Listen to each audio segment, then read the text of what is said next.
Yo, what's up guys? I'm here to teach you about the three types of spoken emergency signals. I am Cadet Ramos and let's go! Mayday, Mayday, Mayday. This is Ocean Voyager, Ocean Voyager, Ocean Voyager. Call sign, Delta Bravo Tango 74.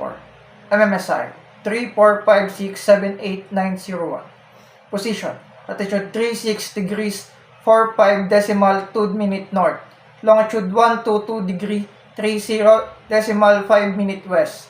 My vessel is taking water and sinking. I repeat, my vessel is taking on water and sinking. I require immediate assistance. There are 10 people on board. Over. Pan. All station, all station, all stations. This is Ocean Voyager, Ocean Voyager, Ocean Voyager. Call sign, Delta Bravo Tango 74. MMSI, 345678901. Position, latitude 36 degrees 45 decimal 2 minute north. Longitude 122 degree 30 decimal 5 minute west. Vessel experiencing engine failure and drifting dangerously toward rocks. Assistance required to tow the vessel to safety. There are 8 people on board.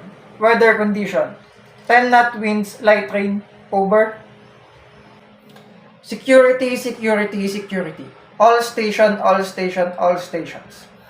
This is Ocean Voyager, Ocean Voyager, Ocean Voyager. Call sign, Delta Bravo Tango 74. A large oil spill observed in position latitude 42 degrees 15 minutes north and longitude 014 degrees 50 minutes west. Ships in the area advised to avoid the area and exercise caution. Over.